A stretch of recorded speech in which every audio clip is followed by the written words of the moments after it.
My name is Jakob Sanderson, and I am running for president of UMSU with the team Elevate UMSU.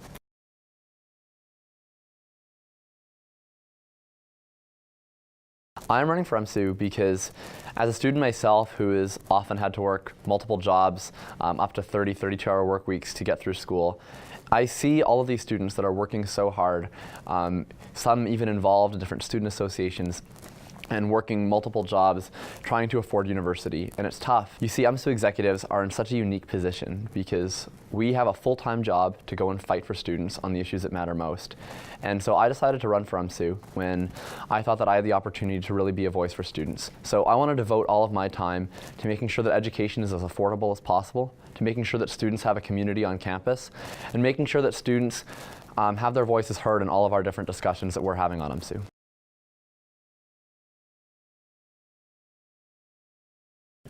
So I'm currently the art student body president. I represent one of the largest faculties on campus, and I think that what we have done this year as art student body president is, number one, we increased our scholarship and bursary fund by $7,000, which is a 33% increase. Another thing that we were really proud to do was participatory budgeting, where we allotted a portion of our budget to be decided on solely by students.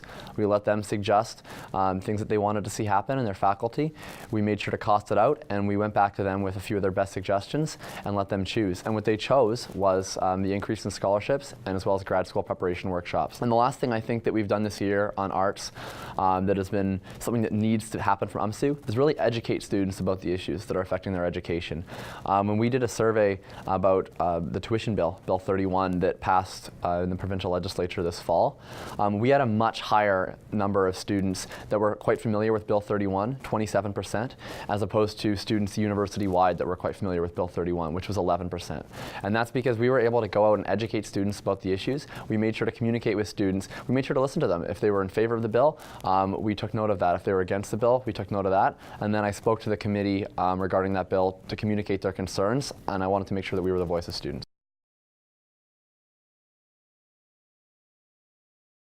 I think the biggest thing that I look at on campus is that university is getting more expensive. And I think that UMSU needs to find creative ways to improve our university experience for students financially and academically so that we can have the best time that we have here.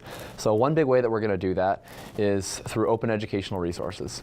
So textbooks are extremely expensive for a lot of people. I've talked to students today that said that they were paying up to $1,500 in textbooks each year. Open Educational Resources is an online database of all different learning materials, course materials that are accessible at oercommons.org.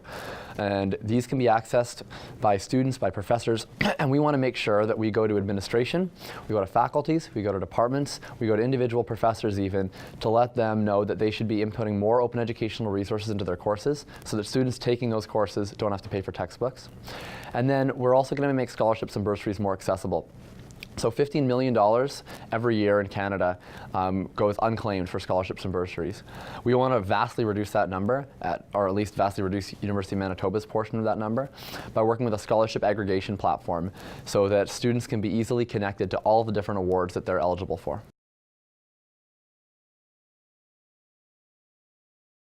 I think that UMSU needs to be the #1 support base for students. It needs to be the #1 voice for students. And I think altogether it just needs to have a more active role. So ways that we do that, we support students in the classroom through the development of a peer tutoring database where we're able to easily link, be it through an app or online, students to different study groups that are happening, to peer tutors, to the tutor services that are linked at the Academic Learning Center. I think that we also need to support students financially, like I mentioned before, with reducing textbook costs, with increasing the access to scholarships and bursaries. And we need to make sure that UMSU is actively listening to student voices. I think that something we did well on arts this year is participatory budgeting, like I mentioned before. That's something that we want to bring to UMSU, and my finance director, Mbuli Macha, is committed to doing that. And we want to make sure that we are as active as possible for students. How often do you walk down University Center and you see an UMSU exec sitting there at a table and talking to you? Literally never, right? So I think that part of it is just UMSU executives being more around, being more present. You only see them talking to you during the campaign time. So we want to try and have accessible office hours so that once monthly we have a Facebook Live where students can send in any questions they have. Students that don't have questions can just watch us answer questions. We also want to make sure to have roaming office hours, so we go and visit different buildings across campus, such as kinesiology or ASPR or engineering, and have monthly office hours in the Bannatyne and inner city campuses as well, so we're more available. I think it's two main things. One's affordability and one's community. It's affordability. I think that we've seen that budgets have been cut more often than not over the last 4 or 5 years. Meanwhile, tuition is slated to go up. I think that all students at the very least can agree that if tuition raises, there also shouldn't be budget freezes or budget cuts coming from the province. So at the very least, if we are paying more in tuition, we're getting something out of that. And then you also build community in more subtle ways, like I've mentioned before, just being around, talking to students, making sure that they feel like you have an open ear.